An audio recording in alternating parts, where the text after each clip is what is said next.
Good afternoon, class. Good afternoon, ma'am. So, how are you today? Very good, ma'am. Okay, I'm glad to know that you're all good and fine today. So, before we formally start, let us all stand up and feel the presence of the Lord.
Okay, so before you take your seats, kindly pick up your brushes or pieces of paper under your chairs and kindly arrange your chairs properly.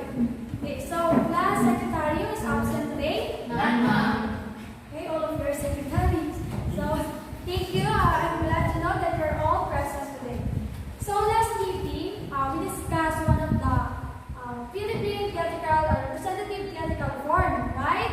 Yes, ma'am. So, do you still remember anong theatrical form yung diniscuss natin last meeting? So, last time we covered the lesson about the shadow puppet play. Am I right? So, let's have first a short review through an activity. So, I have here strips of paper. So, you'll choose or get one and you'll read and answer the following questions. Who wants to go first? Yes, Alison. How about the others?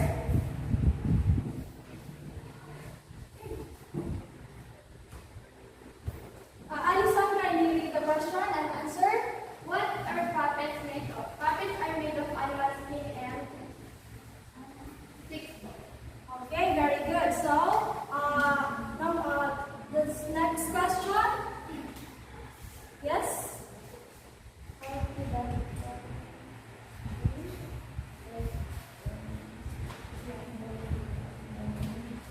How do the puppeteers perform the shadow puppetry?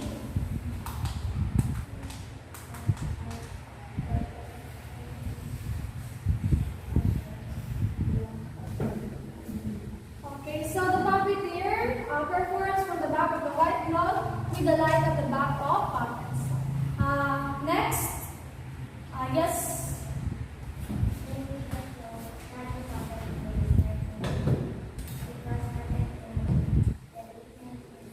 Okay, very good. And for the last question, Who staged the shadow puppet play, Regine?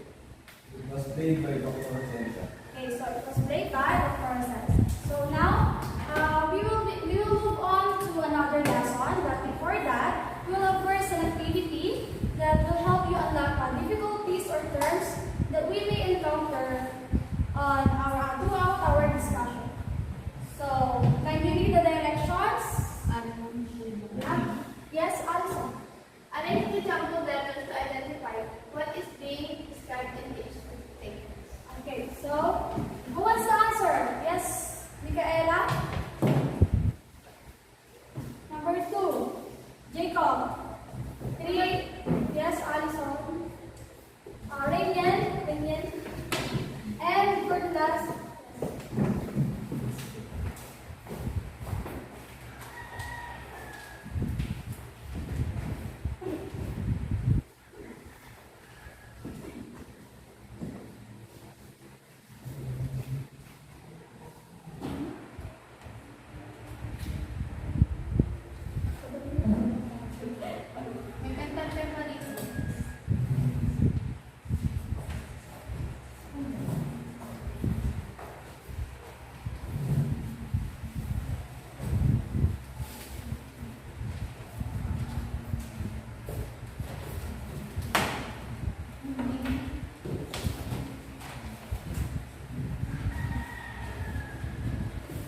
of part of the body, especially a hand or head, to express an idea or meaning? The answer is Gesture. gesture. And for the last, a spoken conversation that includes at least two characters. Dialogue. Okay, so very good class.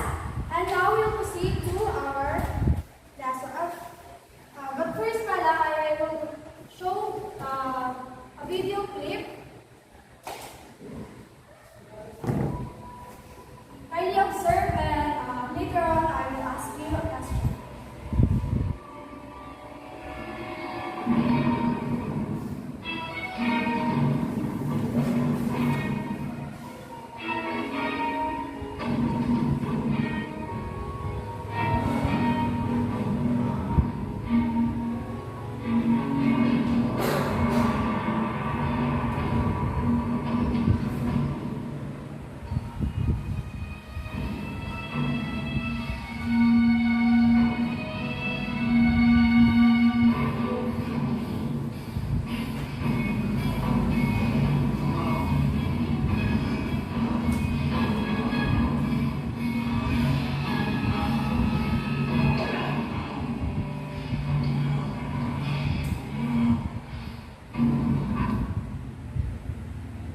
Okay, so what have you observed from the video? What can you say? What are they doing? Yes, Jacob. Ma'am, what I've observed is that they are acting through moving their entire body. Okay, so they're acting using only their body movements and facial expressions without any words. Okay, so from the video you've watched, as well as from these words, what do you think is our lesson for today? Yes, Micaela? I think our lesson for today is about drama. Drama or dance drama. Okay, now let me present to you the lesson objectives.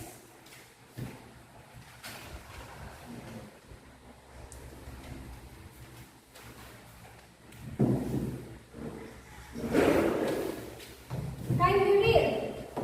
Regine. Lesson objectives. At the end of the learners are able to At the end of the lesson, sorry. identify the elements of dance drama, perform a simple dance drama through a musical movement, explain the significance of dance drama as a representative yet ethical. Okay, so that will be the lesson objectives that we have to attain or achieve after the lesson. So today we will discuss about dance drama. This is one of the representative Philippine theatrical forms. So what is dance drama? Can you read? Alison. Dance drama is performed through dance movements frequently with dialogue or sometimes even singing. Dance drama is popular for the telling of famous national literatures. This is a theatrical form which is performed using the body of the actors, using only the gestures, the movements, the facial expressions, in portraying their characters and expressing emotions or feelings. But sometimes it is accompanied by dialogue or a song. So it is also popular for telling of famous national literatures. So what do you mean by famous national literatures? It is characterized by a country or a cultural group. And examples of this are the poems, short stories, plays, and many more.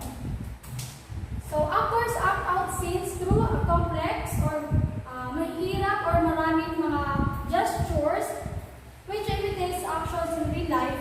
And this theatrical form also requires rhythmic body movements or paulit-ulit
either a song or a words that is repeatedly sung or pronounced or speak.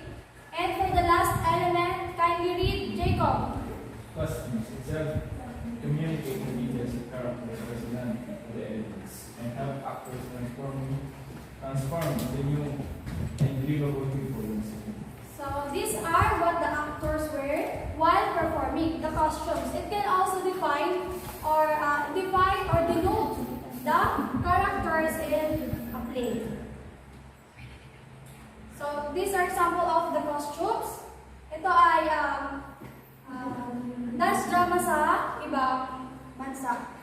So again, what are the four elements?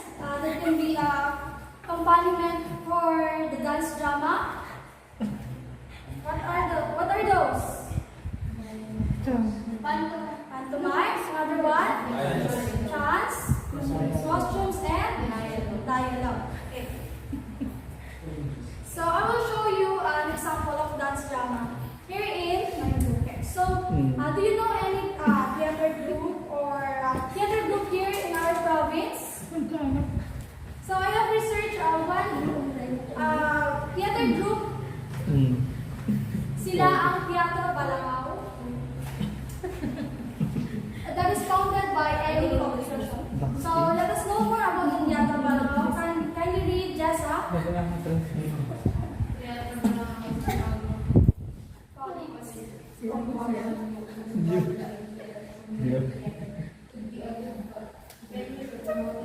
Can do it today. Kadat ang aming tank build pag-uwi. Okay, so ang Teatro Balangao, marami na sila naging productions or performances throughout our province. And those are Marahundong, Bulong, Morionan, and others. So I will show you one of their productions. The Bulong. Bright lights.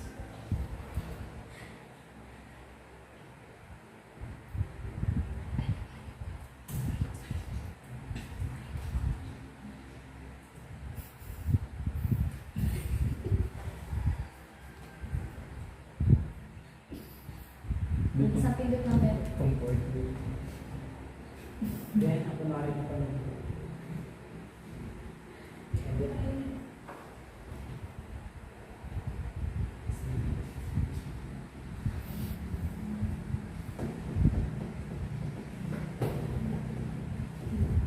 Yan ang picture kay Charlie.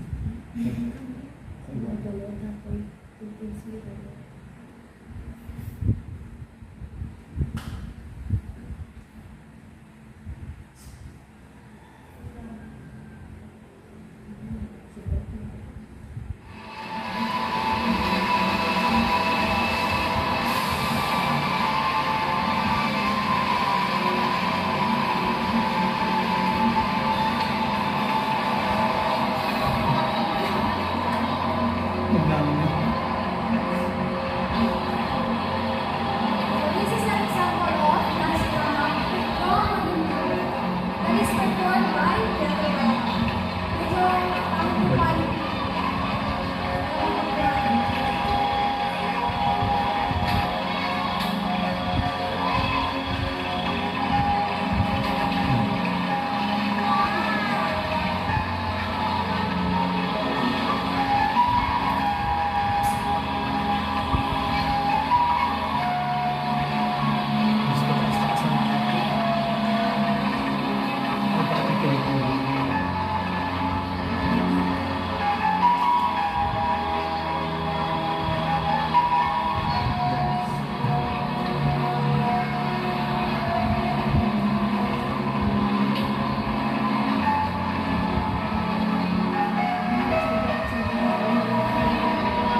this bulong is all about a teenage girl named Salve who finds herself half awake and half dream, and nakakita siya ng mga iba't ibang creatures or elemental spirits. So much for that drama.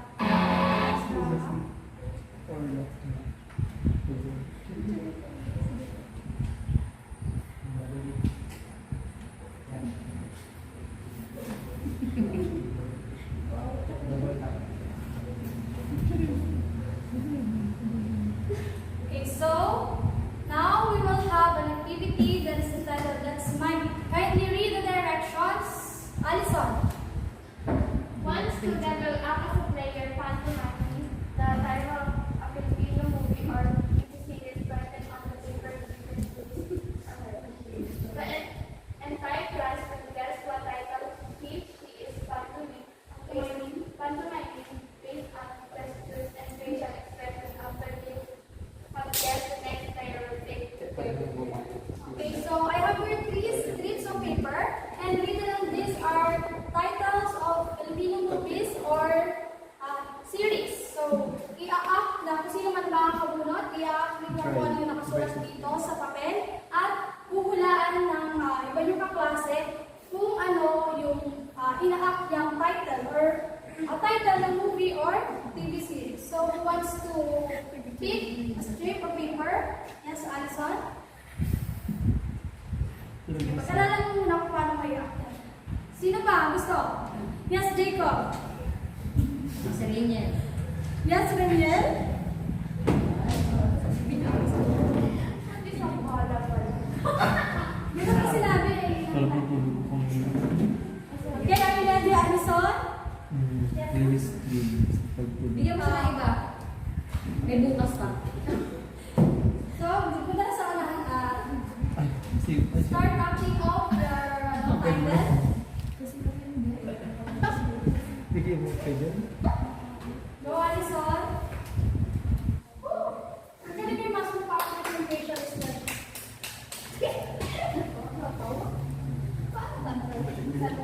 It's up to you. BBM? BBM. Slang sa ibang.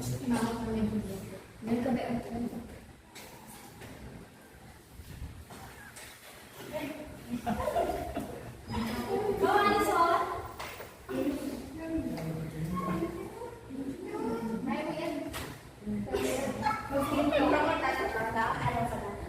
Facial expression ang Siguro. mamaya nagsali ko din.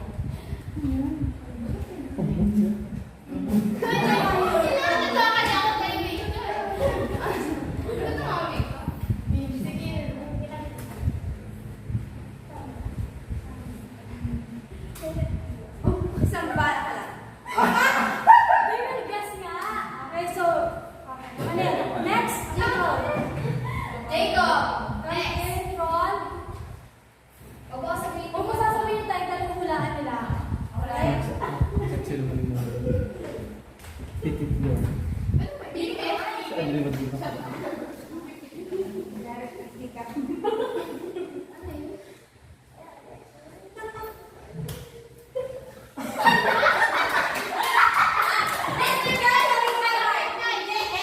Binasco be. Love. Ulitin mo. Butterfly! Ulitin mo. Butterfly! Okay, very good. Ang banging soplang. Okay. Sino na Ah, ang wings hula? of love. Kaya pala kayo yung Yes, chicken. very good. Okay, so the last one. Reniel. Ang dali ko yung ganyan. Butterfly. Ang lala lang sa akin. Ang lala lang sa akin. Hello lang, Dubai.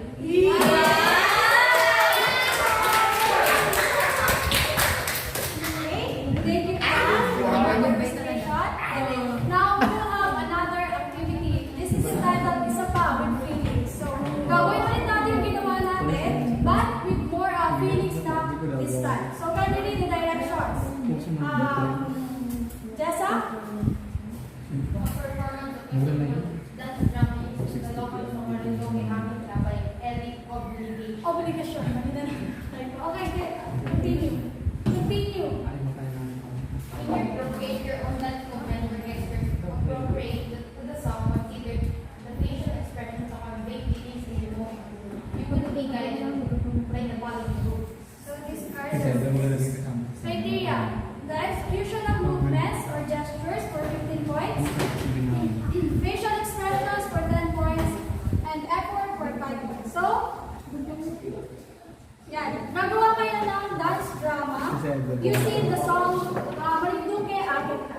So, you just create the simple movements or gestures and consider the facial expressions na dapat makita sa inyong dance drama base sa music. And this is the music.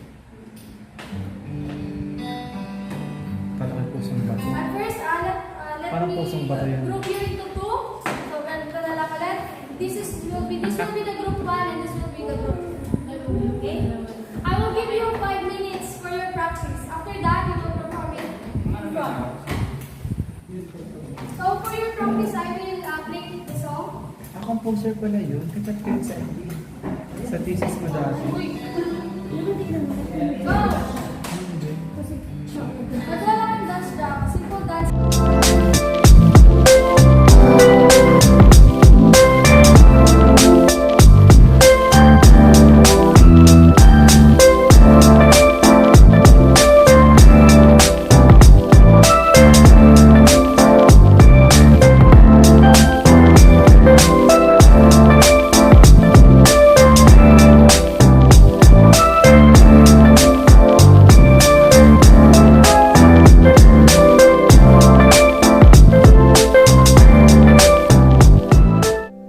Isang paraiso sa gitna ng dagat ay muling nabuhay sa aking pangarap ngayon. Kahapoy di mawagli sa aking isip. Thank you, class, for your participation. So this is your scores. For group 1, you received 25 points, and for group 2, you received 24 points for this activity. Okay? So,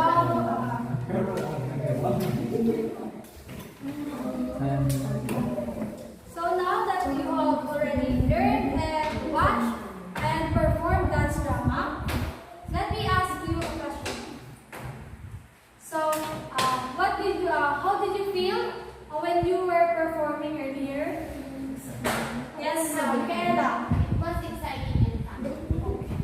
How about you, Jacob? Then, matagal. It was quite hard for us to think of dance movements. Okay, so it's quite hard to create or think of dance movements. What skills have you developed while performing the dance drama? What skills? Jessa? Alison? Parang ko sunburn. Sunburn. Parang may sumilip na tiyan. Jessa, Micaela? Yung sabi mo kanina? What skills have you developed? Teamwork, creativity, Skill number 1 yun. Versatility. Okay, so how about the significance of this theatrical form? Can I have your thoughts about this? Jacob? And help promote the local Building. It is also one way showcasing talents. Easy. Showcasing talent. So, how about you, Micaela? Dance drama also helps on awareness about things that affect the community. Okay, so good answers. So this dance drama can help it can help us promote our local culture as well as developing our showcasing talents and retelling national literatures.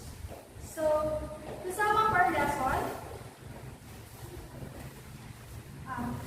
kindly tell us what is a dance drama.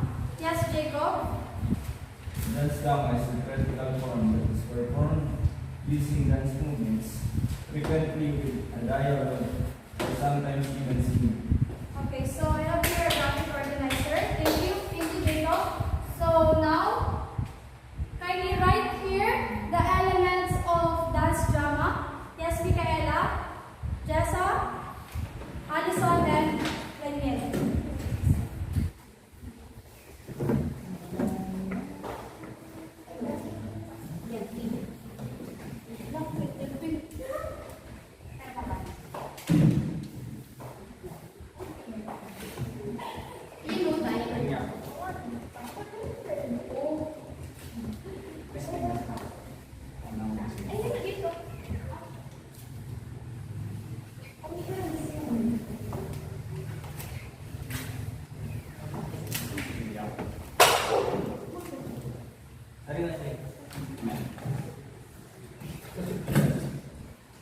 Okay, very good. So these are the elements of dance drama. Can we read? Everybody. Chants, costumes, Pantomime and dialogue. Okay. Now, kindly get one more sheet of paper and we will have a short quiz. Directions. Read the following statements carefully and choose the letter that best describes the answer. So, write your answer in your one-fourth sheet of paper. Number 1. Dance drama. Number 2.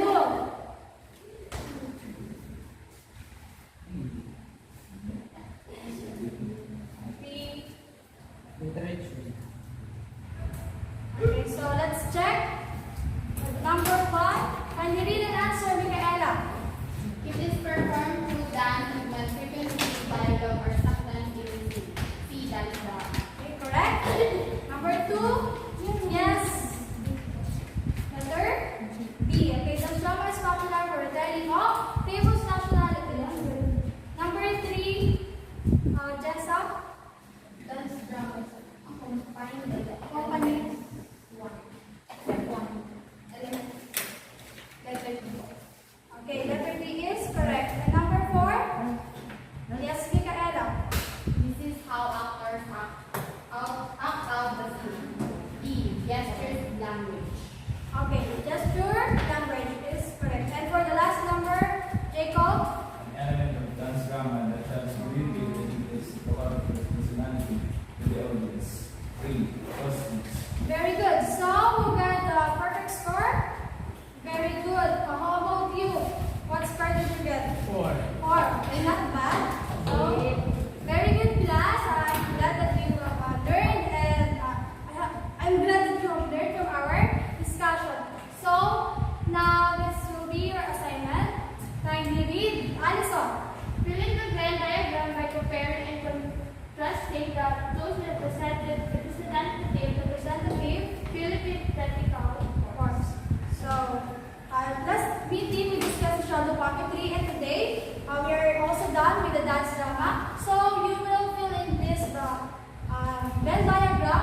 You will compare and contrast the two representative Philippine theatrical forms. So, is it clear? Yes, ma'am. Okay, so thank you class for your participation. Thank you, Mom. Thank you. So, thank you, and you may now proceed to your next subject. Thank you. Goodbye, See you, class. Mom.